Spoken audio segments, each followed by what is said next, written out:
Hey folks, Eric here from Water and Wine. Just wanted to show you the LE25 collection, which is being released later this year. So I'm going to run you through the 5 wines in this portfolio and show you how you can get your hands on one or more of them at the end of the video. So hang in there, we'll go through them. So what is the limited edition portfolio or the LE portfolio? These are 5 wines released every year from Winexpert.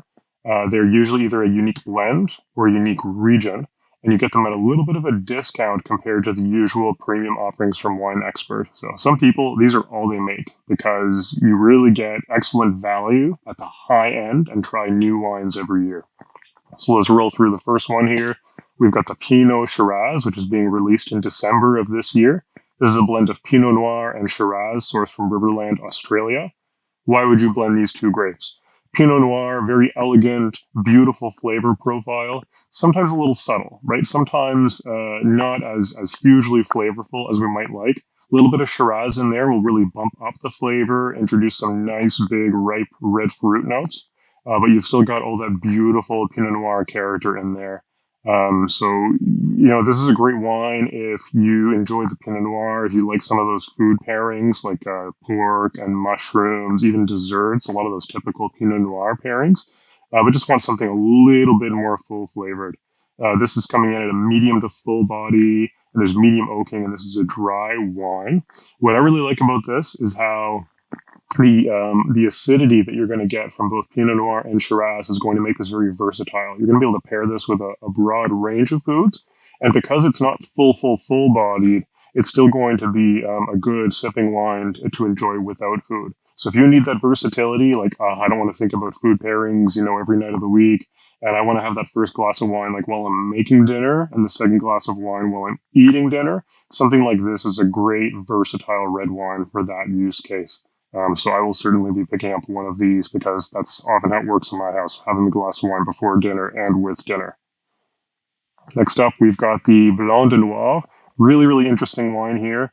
Blanc de Noir is French for white from black. And the idea here is that we're making a white wine using red wine grapes. How does that work, you might ask? Well, if you've ever bought red grapes at the grocery store and you squeeze them, you've seen that yellow juice comes out, right? White juice comes out. How is that possible, right? Shouldn't the red grapes make red juice? Well, it turns out that all of the color in red juices and by extension in red wines comes from the skins. And so the way you make red wine is that juice is soaking with the skins for some period of time to get the color. But if we very gently press the grapes to separate the juice from the skins, you can minimize the skin contact and therefore minimize the color as a result. Now, why would you go to all that trouble? Well, sometimes you want the character from those red grapes, but you'd like to have them in a white wine, and that's what's going on here. So this is made using Grenache Noir grapes from Languedoc in France, which is a wonderful winemaking region, lots of diverse microclimates, lots of excellent winemaking tradition out of Languedoc. We're getting white peach and pink grapefruit notes, but we're also getting notes of red apple and strawberry. And that's what the red grapes are contributing here to this white wine. So just more of an interesting and different kind of orchard flavor profile and nice crisp acidity on the finish. This is going to be a more full-flavored white wine. So if you enjoy like Chardonnay, if you enjoy Viognier, things like that, some of these bolder, richer whites, this would be one to consider for sure. This will be a medium-bodied, unoaked wine, nice and dry, but very fruity and aromatic. In terms of food pairings, this would be absolutely fine to enjoy on its own. But if you like the food pairing idea, just think of like the richer white wine pairings. So lobster risotto, pork dishes, richer desserts that are cream-based, big rich cheeses like say brie would be a wonderful choice here. But certainly an excellent wine, especially if you've never done this Blanc de Noir thing. By the way, you've probably had Blanc de Noir if only by virtue of enjoying champagne. Champagne is often made with Pinot Noir, which of course is a red wine grape, but done as a white wine. So, fun fact. Moving right along, we've got a Malbec Cabernet blend coming out from Mendoza in Argentina. For my money, Mendoza is making the best Malbec in the world right now. These beautiful high altitude vineyards result in very thick grape skins on these grapes, and that means more tannin contribution. So if you like those reds that are highly tannic, they've got that little bit of bitterness, the dryness to them, that kind of boldness, then these Malbecs from Argentina are a wonderful choice. Honestly, the Cabernet here is probably just to soften those tannins up a little bit, just make it a little more palatable without losing that beautiful palette of fruit notes that you get from Malbec. So you can expect plum, blackberry notes here, as well as a nice peppercorn on the finish, just like your gorgeous, typical, bold, rich red wine. Malbec is a really good pairing for meat dishes. So if you're like a meat, starch, and veggie household, this is a really nice pick for that. I really enjoy Malbec with burgers, especially blue cheeseburgers or cheeseburgers in general. Malbec's a fantastic choice. But yeah, if you're looking for that full-bodied red from the limited edition series, this is the one to pick up this year, and that's coming out in February. The other white wine in the lineup this year is the Pinot Gris Verdeo from Riverland in Australia. So this is the second wine from Riverland in this series. Again, Riverland, as a very, very dry region, is going to be concentrating a lot of those fruit flavors because there's less water present in the grape. So the blend in this case, Pinot Gris is the same varietal as Pinot Grigio, but it's grown in different areas, and it tends to be treated a little differently during the winemaking process as well.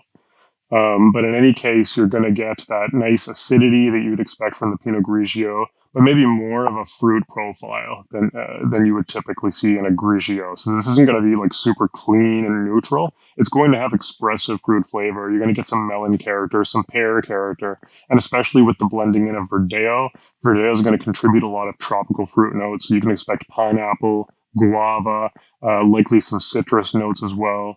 And it's just going to be one of those beautiful, kind of light to medium bodied, crisply acidic wines with a touch of a mineral note as well.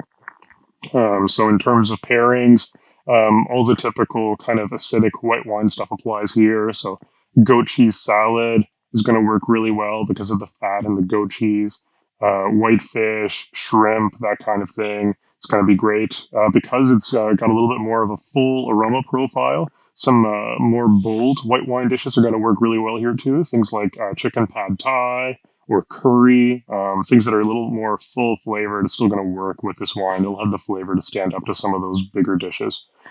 This is a medium bodied wine, no oak, nice and dry. And if you enjoy kind of those flavorful, dry, acidic whites, like say a Pinot Grigio or a Pinot Gris, even a Sauvignon Blanc from New Zealand, this is going to be a good pickup. And that is coming out in March of next year. Finally, our last wine in the series is the Pacific Quartet Red. We saw this a few years ago. I'm so happy to see it back. This is a blend of 4 grapes from 4 different countries around the Pacific Rim. So I'm super excited for this because we get to break all the rules in order to just make the best possible wine, right? We're not limiting it to a handful of varietals. We're not limiting it to a single country. Let's just engineer the best red wine that we can make by breaking all the rules. So in this case, we've got Carmenere from Chile, we've got Shiraz from Australia, Cab Sauv from California, and Merlot from New Zealand. And at the end of the day, what you can expect here is a heavily oaked, very fruit forward, rich, bold red wine. Big fruit, think blackberry, cherry, and blackcurrant and plum. And then from the oak, you can expect mocha notes. You can expect spice. This is going to be a beautiful, rich red wine. So I'll certainly be picking up one of these for myself as well. In terms of pairings, all the bold red pairings would apply here. This is your steak wine. This could be your lasagna wine if you wanted. I'd probably still prefer an Italian, but this would be absolutely fine for that. But for those of you that I know really enjoy those really full flavored reds, this would be one to consider. So how do you get your hands on yours? Just reach out to us. We can take care of collecting your pre-order. We can do that by email or phone or text or whatever you like. If you'd like to handle your pre-order yourself, you can just hop on our website here, go to churro.wine/LE, link in the description, and navigate to whichever ones you want. And you can just add these pre-order products to your cart on our online store. They're not going to cost you anything today. It's a $0 pre-order, and you can just check out, and that'll secure your pre-order. Once the wines are released, then we'll send you an invoice, and you can pay and pick them up at your convenience. But nothing expected up front. So that's the scoop. If you have any questions, reach out, and thanks for listening.